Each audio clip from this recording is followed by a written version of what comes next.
Escuchen el silencio. Es atronador. Nunca un silencio hizo tanto ruido como la mordaza digital con la que el régimen cubano intentó callar las manifestaciones que lo desafiaron como nunca desde el 11 de julio. Después de todo, quizás se trata de una consecuencia no deseada de sus propias políticas.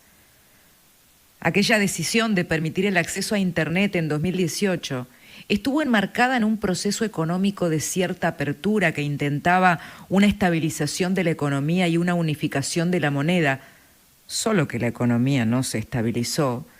Los sistemas de control de divisas y precios no controlaron ni las divisas ni los precios, y con la pandemia no solo cundió el hambre y la enfermedad, sino que el turismo internacional quedó cerrado como fuente de algún ingreso posible en la isla.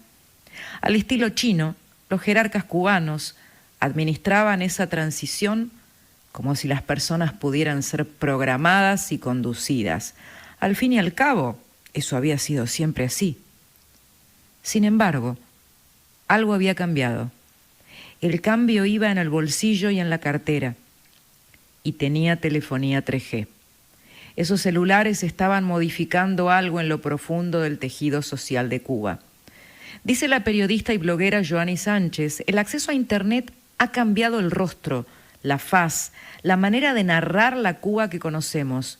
Hasta ese momento el monopolio informativo había logrado secuestrar la narrativa, pero desde hace 2 años empezamos a contar noticias de nosotros mismos en las redes y a descubrirnos. Nos dábamos cuenta de que muchos pensábamos de una manera similar.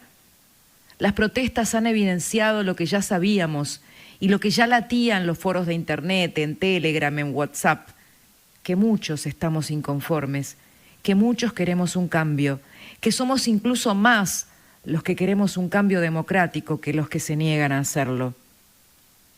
Desde el domingo, el régimen que con represión brutal detuvo, secuestró y desapareció a un número que alcanza las 130 personas, según denuncia el movimiento San Isidro, pero no pudo contener las protestas, intentó un ardid común de los totalitarismos: hacerlas invisibles y mudas, que la voz no se expanda, que las noticias no corran, bajarles el volumen, cerrarles el grifo de datos, y sometió a los habitantes de la isla a un apagón general de Internet y a cortes extendidos de comunicaciones que incluyeron persecución personalizada a periodistas, rodeándolos con fuerzas de seguridad en sus casas, impidiendo su trabajo, y que fue mucho más allá.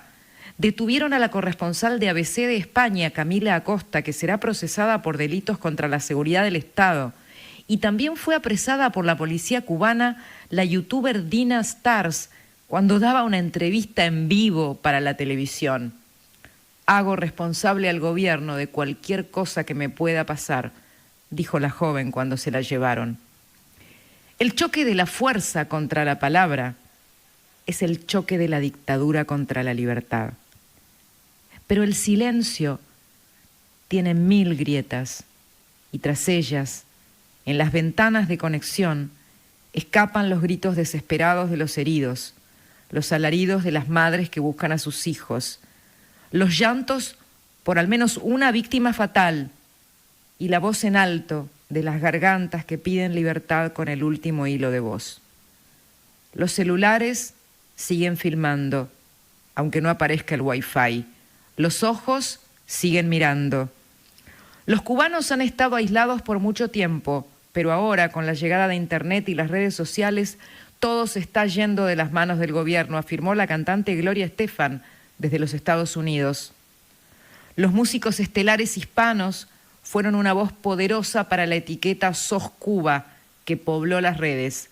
Ricky Martin, Julieta Venegas, Alejandro Sanz, Ricardo Montaner o René Pérez, residente y ex líder de Calle 13, que dijo: lo que denunciaste de la derecha lo está haciendo la izquierda, desafiando al silencio hipócrita de quienes blanden la doble vara ante el abuso de los derechos humanos, como si cuando las dictaduras son de izquierda, sus víctimas fueran menos humanas que las otras. Hace mucho ruido el silencio de los que callan ante las violaciones de los derechos humanos cuando las dictaduras son de izquierda.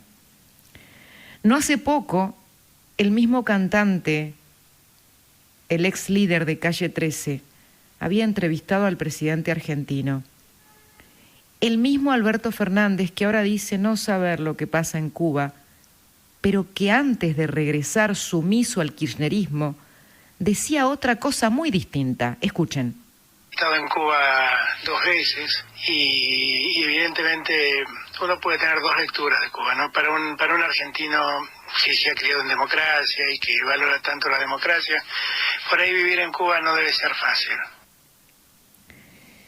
En estas horas, el régimen cubano acusó tímidamente Recibo de los reclamos por los cortes de electricidad, el encarecimiento de los alimentos y la crisis sanitaria, pero ignoró los reclamos políticos por reformas y por libertad.